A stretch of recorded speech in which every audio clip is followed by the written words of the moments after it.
Welcome to Great Cigars, Great Community. My name is Thomas, and I am pleased to introduce a good friend of mine named Cole.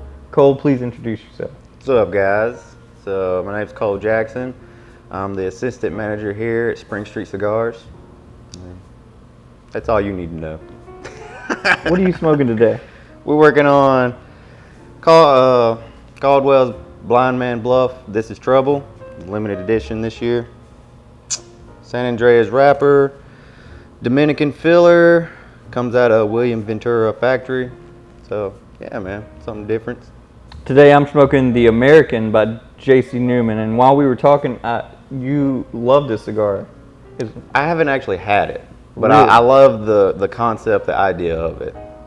So it's an all-American Puro, comes out of J.C. Newman's factory down there in Tampa.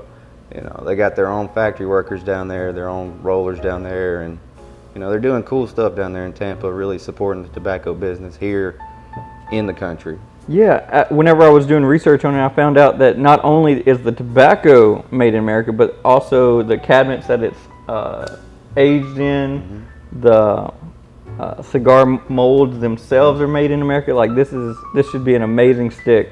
Yeah, man. And I look forward to it. So let's get into them. Let's do it. So how you cutting your stick, man? I'm using a Cigar flat cut lighter. What about you? I'm using a perfect cut. It's got Now, the back on it. What do you like better, using a perfect cut than just a regular flat cut? Takes all the thinking out of it, man.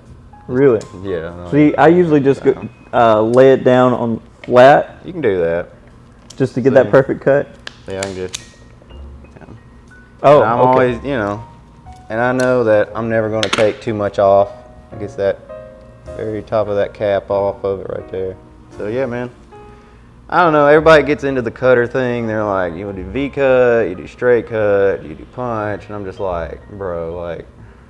Now, I am a fan of the crown cut. Cigar, you know. Have you tried the crown cut before?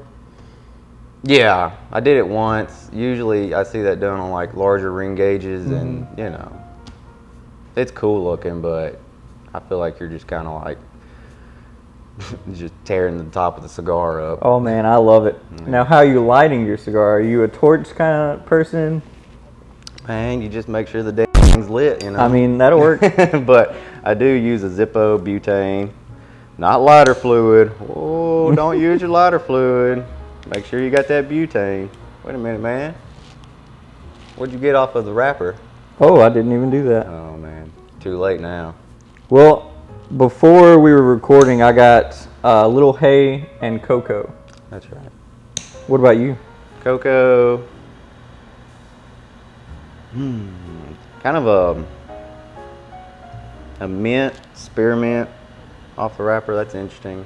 A mint? I have never had a mint off a cigar. I actually had one yesterday, and I got mint off the cigar. It was a Creole Puro, and yeah, I got mint off of that cigar. Wow. I'm gonna have to try that one. Woo, lots of spice on the cold draw. Hay, cocoa. You know, I can taste the mud off the horse's hooves that carried the leaves into the barns for drying. You sound like a online cigar editor now. Yeah, you know, half wheel, I'm coming for you. All right.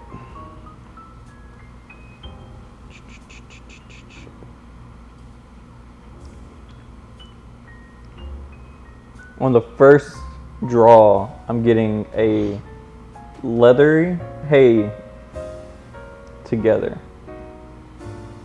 But none of that cocoa that I smelled earlier.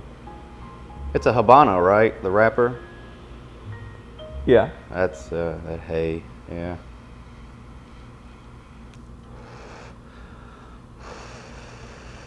I take forever to light mine. Ooh. So you all torch without inhaling, or not even inhaling, puffing it? Oh man, I make sure the end's toasted real good. Get a good nice cherry there on the end of it, and then I'll start smoking on it. Look at that. It's good to go.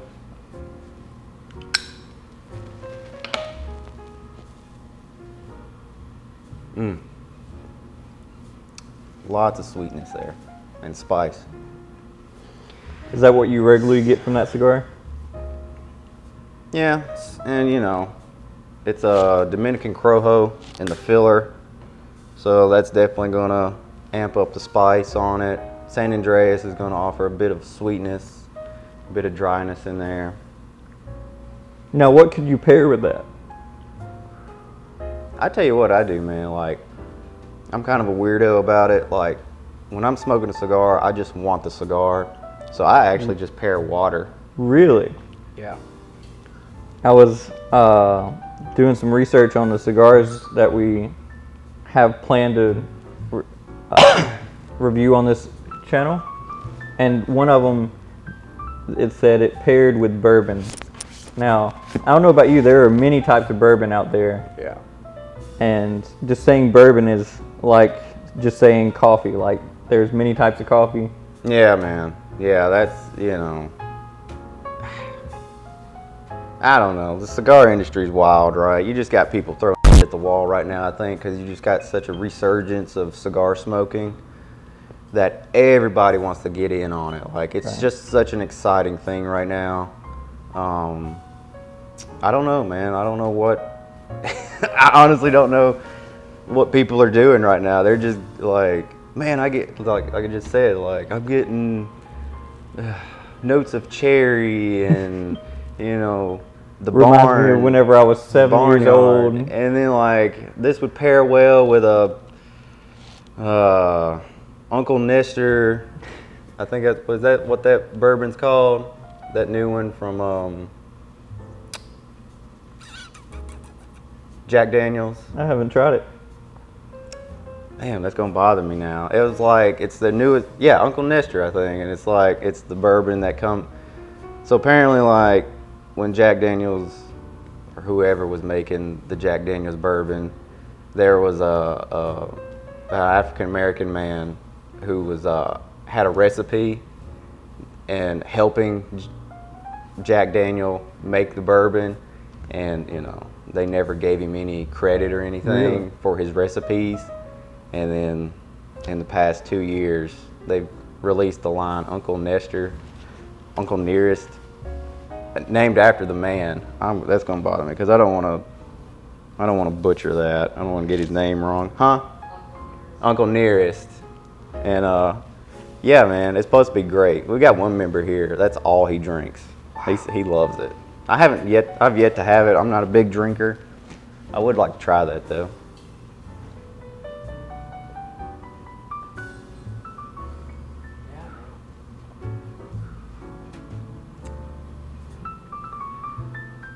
Lots of spice. Even that retrohale. Woo. Like wasabi, man. Well, mine has moved into the cocoa that I smelled earlier. Like, I don't know if I'm focused on tasting it, so that's where I'm getting the taste from, or if it's been there all along. That with a smoke, a dry smoke. Yes. Yeah. A lot of the time too. Okay. I'll look up reviews as I'm smoking the cigar, and they will never comment on the dryness I get from it. It's just... you know, some people, I feel like some people probably, like, they do talk about that, but they talk about mouthfeel. The mouthfeel of the smoke in your mouth, and that's what I think. Like, oh, because they probably talking about, like, is it producing more saliva, less saliva? Is it drying your mouth out? You know, that's something that's a key and integral part of it, if you think about it. Like, I've tasted some cigars that will just get my mouth watering for food, and I don't see that in a lot of reviews. Is that what you get with that one? Yeah, I'm getting a lot of dryness. And Tobacconist University, they talk about what creates that is the acidity in the cigar, and how that affects your pH levels in your mouth. So, depending on what you've had before you smoke your cigar, could affect the mouthfeel of the cigar. you know. So there's a whole thing into it, man. Like, you get some of these guys talking, and they will go so deep into the rabbit hole. You'll be like, this is fascinating, man. But the people who do that, they're very passionate about it. Like, they could talk for hours about it, and the stuff they will say is just intriguing to hear. Yeah, yeah. And that's again, going back to the cigar industry right now and the boom we're having. I think it's coming that you're going to have an organization or a group to like kind of filter through the bullshit, because like I said, there's just people throwing shit at the wall right now. You're just like, from cigar reviewers to merchants to rollers to, you know, cigar companies. It's almost like it's back in the day, like the Wild West, when you had like snake oil merchants. Yeah. You know, they'd roll into town and they're like, this elixir will fix your headaches, and it ain't nothing but like in liquid form. Well, not even that. It would be like, it would just be a bottle. It'd be a bottle of water, and they'd be like, buy this magic elixir and it'll take your headaches away.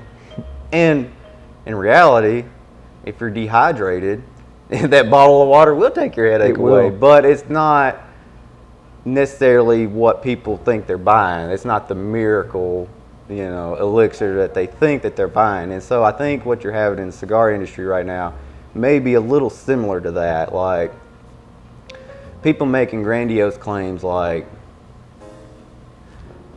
this is going to be the best cigar, this is going to be the best cigar you've ever had. You're going to get notes of chocolate, and you're going to get like a mint. You're going to get all these different things, and you know, that's cool and all, but that's incredibly subjective. Yes. That's not objective. So what you have a lot of times, especially with someone like myself trying to sell these cigars, if the person comes in, they read a review, and they're like, hey, this review says it's supposed to be like this, but I didn't get any of that. Yep. Who gets the brunt of that?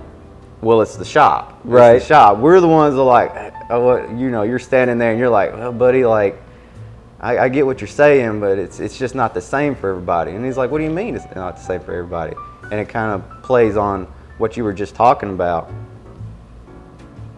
with the Macanudo. Mm-hmm. And I asked you, well, what do you like about it? And you said it's the same every time. Consistency. And like, you know, a lot of those old world tobacco businesses, they have that down to a point, dude. Like, you know, people give them a lot of shit, like, you know, Macanudos,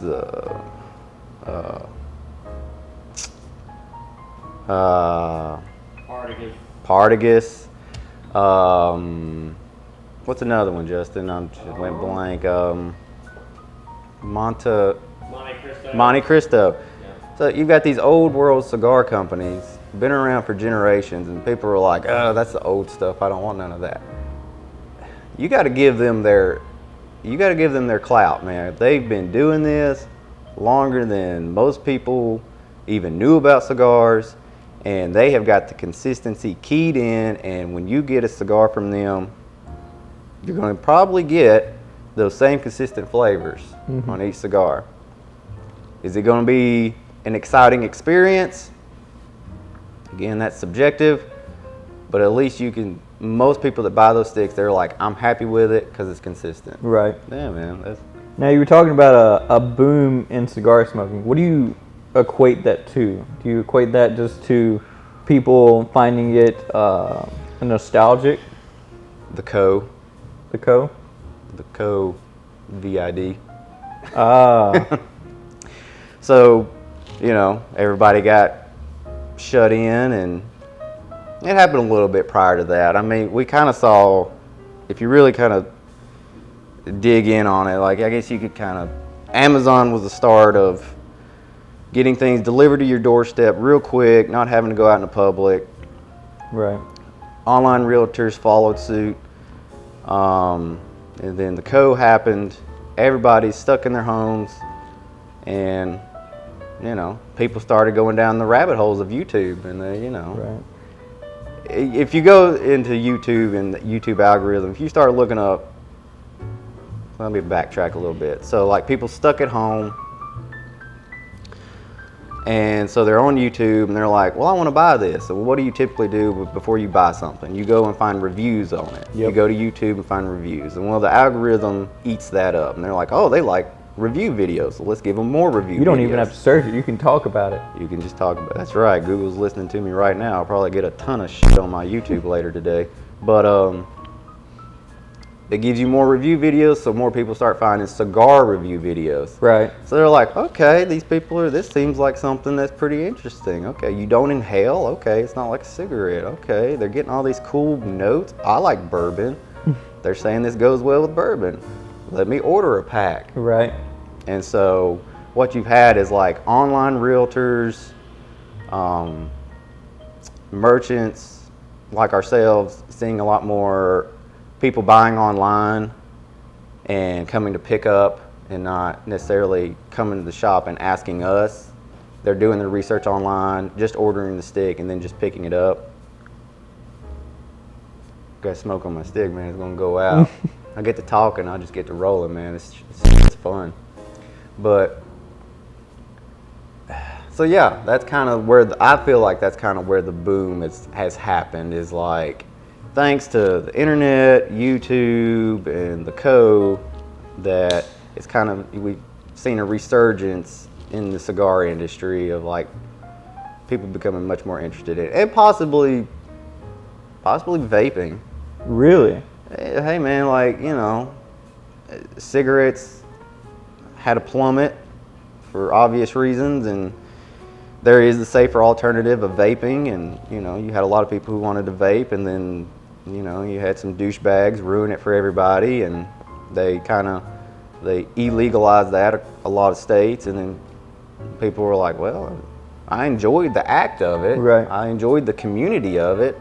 What else is out there? Again, they go to YouTube and they find cigars, man. So, you know, you kind of got, you know, there's just so many different things that kind of play to it too, because just like we see here with the members, you got bourbon heads, you got cigar heads. They all come together. All these people with like winos, they all come together and they all kind of have the same similar intrigue about the things that they ingest. They're like, they want to go deeper with it. You know, you talk to somebody who's deep into wine, they will go deep. Yes. Bourbon, you know, people, you know, we got plenty of members here that there was just yesterday 3 members sitting at the table down at the bar yesterday talking about this bourbon. I mean, they were getting deep on it, man, and it's like, it's fun for me. I don't care for bourbon, but listening to people talk about it like that, that's really cool. It's right. Like, wow, man, you're really intelligent about something that you enjoy. And now more than ever, I think people are looking for that more than ever, is intelligence on a subject that somebody really enjoys, and yes. and they share it. And yes. you might share it with them, you know. But yeah.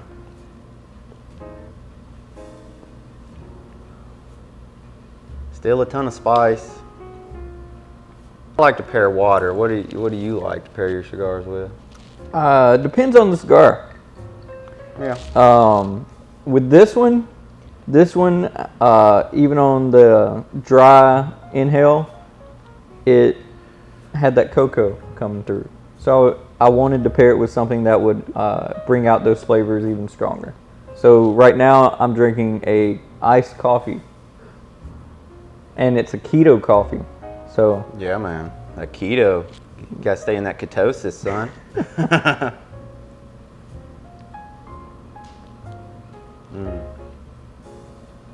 are both enjoying salads for breakfast. Y'all being healthy. Yeah. Collection of leaves. I mean, Yeah, right. technically. I love the retro hell on this. I think it's probably what I like about this cigar the most is the retro hell. It's a nice balance. It's not burning my sinuses up. It's not flat. It's not sour. Now, how much do you retrohale on a cigar? So I used to not retrohale, and then I listened to an interview from the master blender of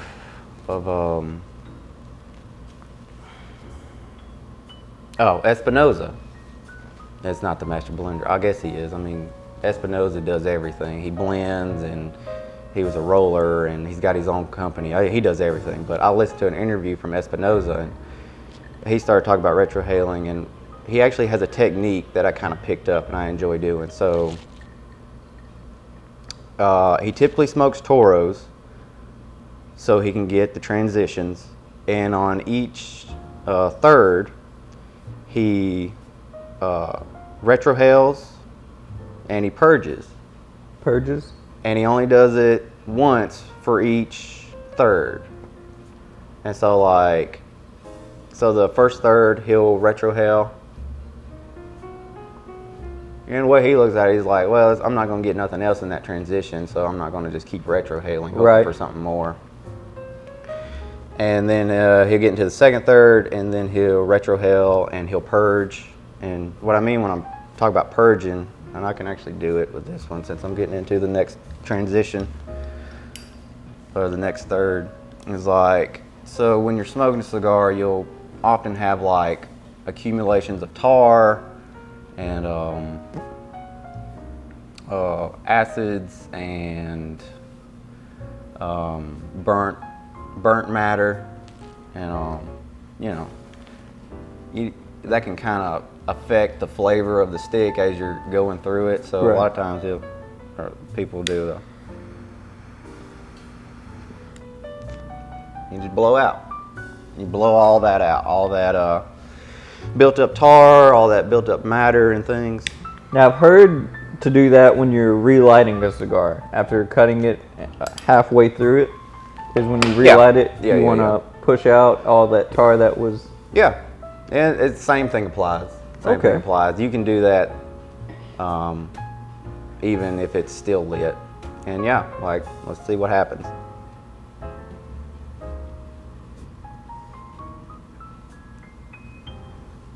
And so like, the spice is actually mellowed out to where some people, you got some people that could like black pepper and it might transition to white pepper. Really? So it's just a lighter spice. So.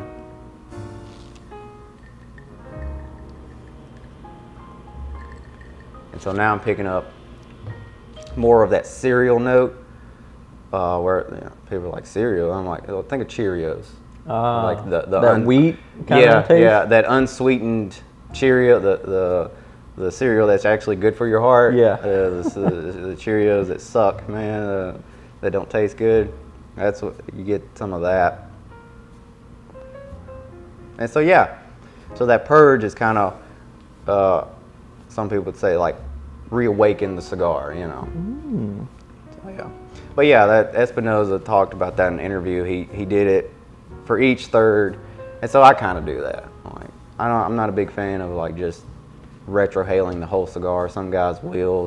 That's all they do. I don't really see a point in doing that. But if you enjoy it, if that's what you like to do you, boo boo. Another key tip, people out there might want to know, like, this is from Tobacconist University and the Tobacconist Handbook. Your ash will tell you a lot about how well you're smoking your cigar. So if you're smoking it too fast, it'll generally get too hot. And some people might say, well, how do I know that? If your ash starts pointing, getting a rounded point, that means the wrapper is burning faster than the filler, and so it creates that point on the end. So you're actually you're smoking it too fast. I need to calm down, or I did need to calm down. Yeah, I did too. Like, mine's actually a bit rounded there, so that's what made me think of that. I was like, oh, look at that, man.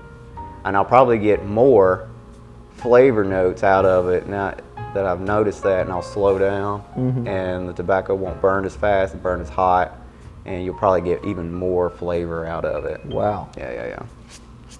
And if you're smoking too slow, you might see a kind of a sink in, like when you go to ash it, you're getting a tunneling effect, and your filler's actually burning faster than your wrapper, and you don't want that either. Yeah, I don't know if it's science. It's more just correlation, maybe. I don't know. The filler is the combustible tobacco inside of the whole entire structure of it, and the wrapper is where all the flavor is usually generated from. So that's another thing to consider. Because when you have your inside burning faster than your outside, you're tasting an almost completely flavorless, not completely, but it's a lot less strong. And then on the other hand, you're getting a lot stronger when you're smoking too hot. Yep, you got it, man. You'll notice the flavor as well. Nail on the head, right? It won't be just the ash. You'll notice it in the flavor too. That's why anybody that ever comes in the shop and they're like, man, give me the most flavor for my money, I'll take them straight to a Lancero. Really? Yeah, man. All killer, no filler, man. Like, it's all flavor. There's no filler. You're just going to get, if you want the pure essence of what a cigar intends to be, get the Lancero version first. And then venture out to the other Vitola sizes. But if they have a Lancero version, get that one first, and you'll really know, oh, this is what the flavor of the cigar is. And then, I typically don't go bigger than a Robusto, because most cigar makers, they do their test blends in Robusto size. So I feel like probably what their genuine intention for cigar is in the Robusto size. So I never thought about it like that. yeah. Just got finished with my first third. How's yours going? It's great. It's great. It's everything that I've had the stick before, and it's consistent with the last stick I had. What do you taste? Let's see. Like I've been saying, tons of spice. So if you're into the wasabi, the black pepper, all of that, this is definitely a hitter for you on that. A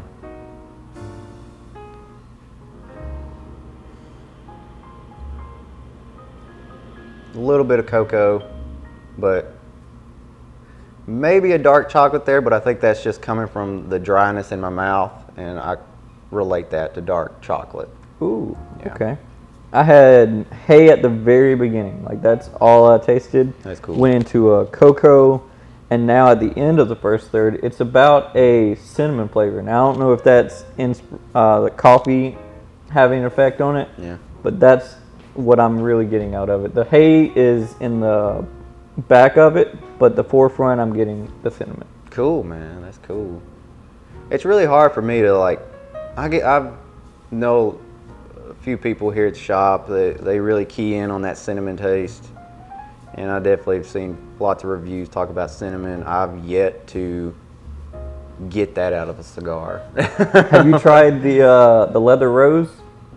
No. Oh, you got to try I know that about one. it, but Man. I do. I got to bite the bullet and get that stick. I know it's a great stick. I'm not a fan of sweet stuff. Oh, dude. And anytime I've had a sweet cap cigar, I can't get past all the sweetness on it. But I know that's a great stick. It is great. Anyone steak who did a great wants job. a caramelized brown sugar and cinnamon kind of taste to a cigar, get That's that cool, one. man. That's cool. a great one. Yeah, dude. That's so good. So you generally stick with the sweet stuff? I used to. Okay. Now I get Super Dave Carino, which is the other manager at Tupelo. Shout out. Yeah. Spring Shout out Street. Karina. Or I get my fiance to just pick one. I know, she be coming in there, just like she said earlier, pick me out a stick. I'm like, okay, let's see. I smoked this the other day. Give this to Thomas. Maybe he'll check this out. Maybe like this. Or she'll go in there and she'll literally just grab 2 sticks and be like, tell me about this one. I'll be like, all right. She's like, all right. I'm gonna make him smoke these. Yep. And that's good, man. You know, that kind of going back to the boom. That's kind of like what got people dipping your toe in the water, man. They're like, oh, I like sweet. You know, we're all Americans here. We're all fat asses. We like our sweet shit, right? You know, people are like, generally, they're like, let me start off with something sweet and see if I like it. Right. And you know, but the problem is not liking the sweet stuff. The problem is staying there and not expanding or trying other stuff. Right. And again, like, goes back to our industry, man. There's not a ton of like overreach of people like, okay, all this, which this was a thing that was actually fought against in the cigar industry, was like all cigars have to meet this certain standard. Mm-hmm. And so that's good, but at the same time, what happens is you get people, again, just putting stuff out there, and you don't necessarily know what you're going to get. And I get that, man. Hey, man, you know, you got to holler for $1, man. Like, money's hard these days. Like I don't want to spend, you know, cigars like $10, $12, $15, $20, and you're like, look, man, that could be food. Yep.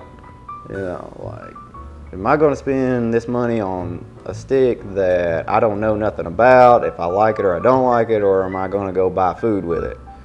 And you know, by all means, make sure you got your pantry full before you go buy cigars. But if you want to celebrate, yeah, man, like, you know, take the people who know that, you know, the members or the people that work there, take their suggestions to heart and trust them, and you know, just be understanding of like, you know, okay, I will take their word on it and actually spend a little bit extra money on this stick since everybody's talking it up.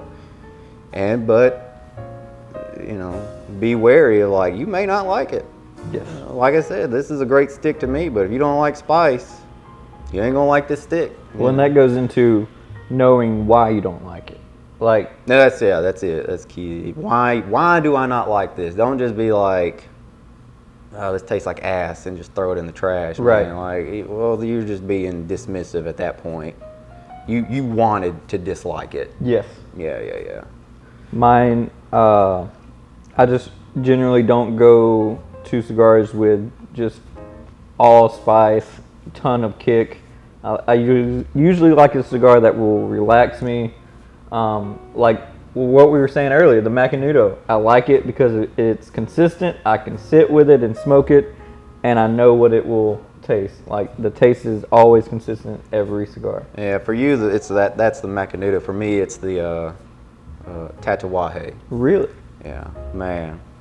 If I'm just looking for like what I know, and like, you know, I'm working in the shop, I want to work with people, and I'm busy, I'm grabbing a Tatuaje, man, because it's like, it's just, they keyed in on those flavors. I trust it, I know it, I like it. It's my go-to stick, man. And you know, they got a large variety and then a varying price range for whatever I'm feeling that day, you know. So yeah, Are there a that's my couple stick. blends specific to Tatuaje that you want to shout out? Specific blends, man. I got one particular shout out for Tatuaje, and it's only because like of how I relate it, and it's, I don't know the name of it. It's just the Tatuaje red label. I don't know the particular name of it, but it's got a red label on it, red band on it, and that one just kind of particularly sits with me because that was the cigar I smoked when I found out I was going to have a son. Wow. So yeah, that was me and my wife, she got pregnant. It took us a pretty long time. We went through a couple miscarriages, and that was tough. And I don't know, man, that was the cigar that kind of, I don't know, it was a boy and it was like red label, and I was like, let me get that one. That one looks like it's gonna be the one. And so of course that memory just sets in for me. And you get to experience it. Yeah, every and time. yeah, every time, like, I don't know, man. Every time I open a box of red label Tatuajes at the shop, I'm like, oh fuck, man, that's cool. That's cool, dude, because it reminds me of my boy, you know, and that's the whole thing about cigars, right? Is like the memories you make with it. Like, it ain't about, at the end of the day, it ain't about the best stick in the humidor. It's Right. about the memories, it's about the community, it's about family, it's about friends, it's about the good nights. And that's what, you know, I've had a few people ask me, like, why cigars? That's such a weird, I don't know if it's necessarily a hobby. I don't know. It's just something I'm into, but they're like, why cigars? And it's just like, you just gotta know, dude. Like, just come spend a night at Spring Street, and you'll get it, dude. Oh, like, man. anybody that's new to the shop. I had a group of college students from state come about 2 weekends ago. They'd never been in a cigar shop. They'd never been in a humidor. They were a bar crowd. They saw a bar outside the door, and they were like, "Oh, this is a bar." Mm-hmm. They didn't know it was a cigar bar, and well, you know, got them into the humidor, and of course, I got them the sweet stuff to start them off. You know, leather rose, man. I got them a couple leather roses, man, and it's a couple guys and girls, and we sat at the bar and we just talked for like 3 hours, dude, and they were like, "Dude, we love this. Exactly. We love this. This is great. This is like, we can relax, we can laugh, we can have fun. We're not feeling like antsy about the environment, or like we're not paranoid or nothing. Like, this is great. Like, I wish we'd known about this place sooner." And I'm like, man, you don't know how many times I hear that. Like, there's still so many people that don't know about Spring Street. And like, when they finally find it, they're like, this is the best spot in town. Yes. And it really is. And It you is don't the even have best to be a spot in cigar town. smoker. Don't have to be a cigar smoker. You Like- don't. You could be, like I said, we are like a culture of so many different disciplines. Like, you're into wine, bourbon, cognac, rum. You're into cigars. Pipe smoking. Pipe smokers. We got a huge pipe smoker community. You're into craft beer. It just brings all these different fanboys together, and everybody just gets to love and appreciate a craft and share it with other Yes. people. I don't know how many times, I can't count it on my hands, how many times people who are into bourbon have come up here with $200 to $300 Yeah. things of bourbon and just asked if I wanted some, just so I could experience what their passion is. Yeah, man, and that goes with cigars, man. I don't know how many members I have just like, "Hey, man, you seem like you're working hard tonight." It might be like it's like a $35 Davidoff, and I'm like, man, appreciate that. I love that.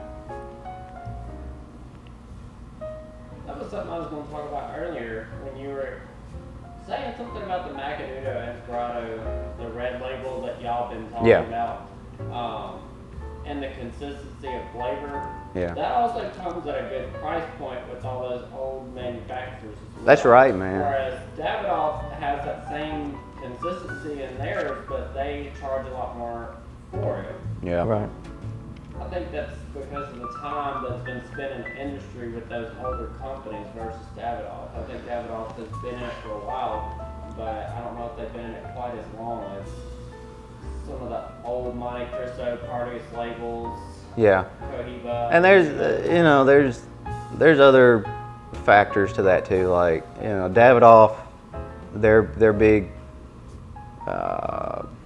staple in the industry is the aging process.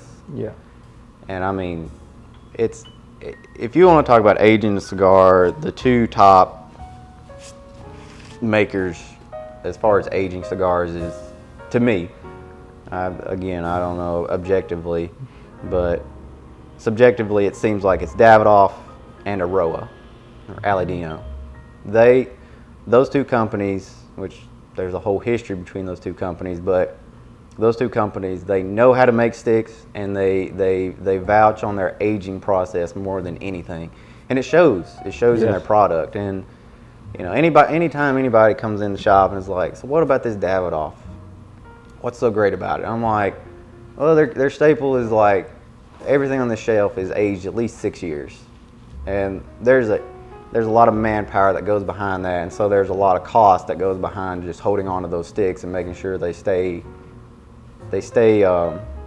at a proper humidity and that they're aging adequately to their level, and that kind of accounts for the price. And I always, anybody's like, I don't know about all that. And I'm like, well, think of it as like Scotch.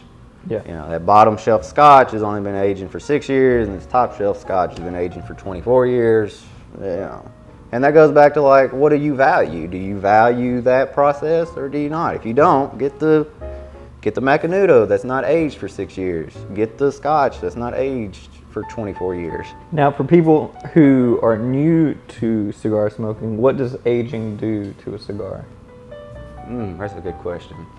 What does aging do? Because that's such a thing in the industry right now. Because you got a lot of people, you got a lot of old heads that say aging is just, it's not really necessary. And you got some boutique newbies out there. They're like, no, man, it's a key difference. And so aging really is just letting the cigar sit.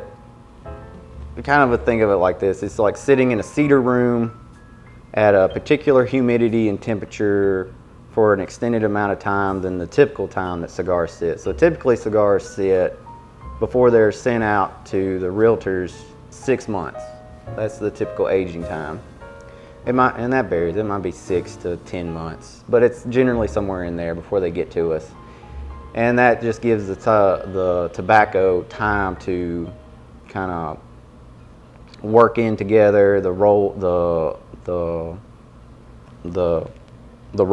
to kind of, the wrap to kind of sit with each other and like just kind of get a little bit more tight, right, and constructed, and so the construction will be a little bit better before it's sent out to the realtor.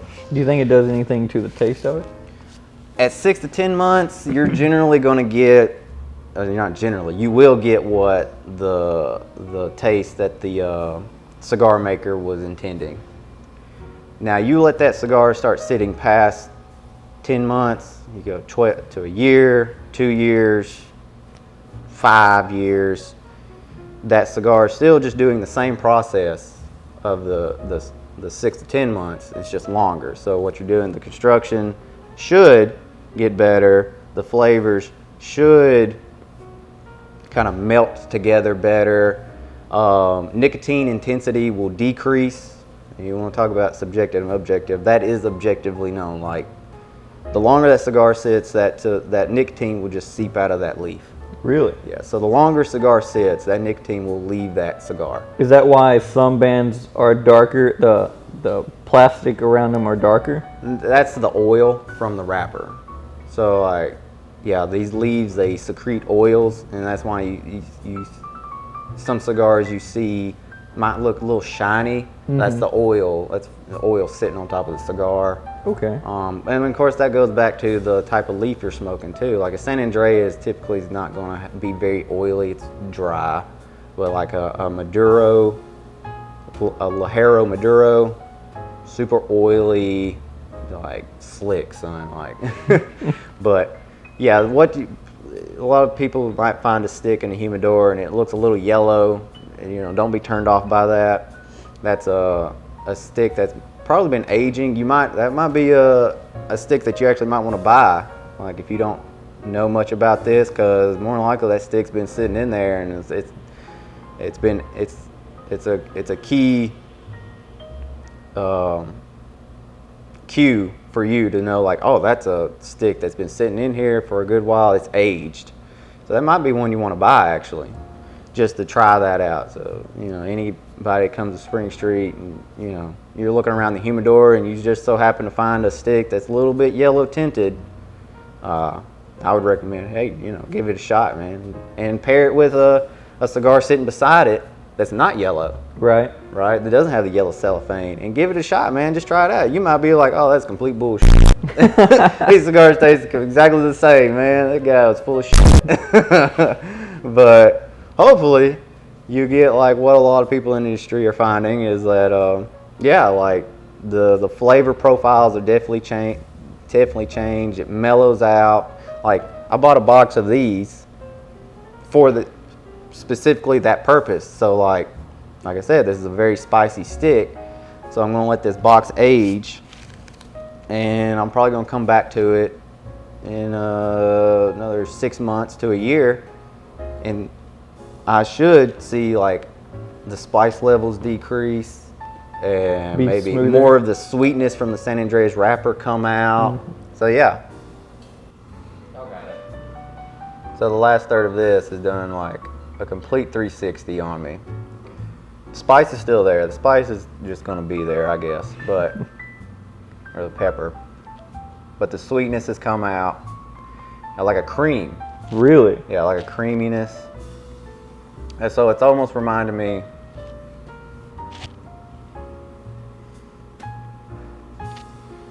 of like a dark it's like a mocha, like a dark mocha with a heavy cream on top of it. Ooh. And of course, that's just where my olfactory is triggering something in my brain. Like, it's, that's just is what it is. But Mine's put back the cinnamon that I was tasting earlier and transitioned into more of a oak flavor. Explain oak. So, you know how when you're cutting a piece of lumber and you accidentally get some in your nose, and that triggers some taste buds where you can taste it a little? Yeah. You smell it and Yeah. you taste it. Yeah. That's what I get. Like, So. you just got done cutting some wood, and you have left the area where it's just all the sawdust is, and you're walking around and you can still have it. You're still smelling it through your nose. That's cool, man. See, I like that. I like that. In the industry right now, that's what's lacking, is a bit of a personal touch. People are giving out these flavor notes, and they're not explaining, what are you talking about oak? What are you talking about cedar? And you're like, you need to give like, oh, this reminds me of, this is what the memory's triggering. Right.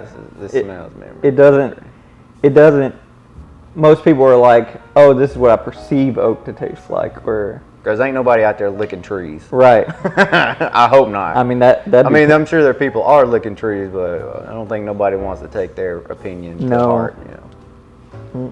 So I would certainly recommend this to anybody. I would say that's probably a bit subjective on my part. I'm a pretty big Caldwell fanboy, so take it for what it is. But on that though, like the Blind Man Bluff's line from him is my least favorite. Really? But this one is right up there with one of the top cigars he's made. Now, I wouldn't suggest this one to a beginner cigar smoker just because it might push them away from cigars, because it does have a little spice in it. But to someone who's trying to dip their toe into a much darker cigar, I would suggest this. What's the price point on that? That is a good question. We will have it right here. Okay. I know this one, of course, it depends on where you live at, but if you come to Spring Street Cigars, these are $10.99. So $10.99 for a Robusto, that's respectable. Yeah. There's definitely more expensive sticks in there, but I think that's fair for all that you're getting from this stick. So yeah, man.